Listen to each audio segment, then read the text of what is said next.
Gusto mo ba na siya ay palaging mahuhumaling at magkakandara pa sa iyo? Kahit okay naman ang relasyon ninyong dalawa ng partner mo, ay gustuhin mo pa rin na maaakit, magkakandara pa at mahuhumaling siya ng husto sa iyo.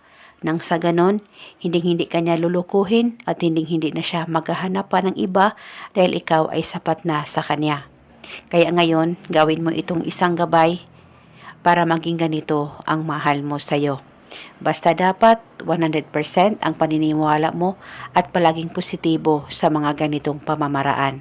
Gawin sa mabuti at hilingin ng buong puso. Una, ang gagawin mo lamang, kunin mo ang cellphone mo at hanapin mo ang larawan niya dyan sa cellphone mo. At pagkatapos, pakatitigan mo lamang ng maigi ang larawan niya dyan sa cellphone mo.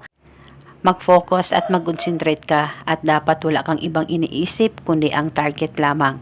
At pagkatapos, ibulong mo ang spell na ito habang ikaw ay nakatitik sa larawan niya dyan sa cellphone mo. Pangalan at apelido, sa akin ka lamang maaakit, mahuhumaling at magkakandara pa ng husto. Ibulong mo lamang ito ng 3 beses.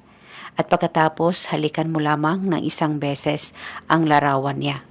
At ganito lamang kasimple at ito'y napaka-epektibo para mamahalin ka niya, maaakit siya ng sobra-sobra sa iyo at ikaw ay maging sapat na para sa kanya. Malayo o malapit man kayong dalawa sa isa't isa. At kinabukasan, ulitin ang paggawa nitong ritual, gawin ito 1 beses sa 1 araw sa kahit na anong oras na gusto mo. At kung sakaling gusto mong gawin ito sa actual photo niya, kung meron kayo, ay pwede po, depende po sa inyo. Basta ganun pa rin ang gawin mo.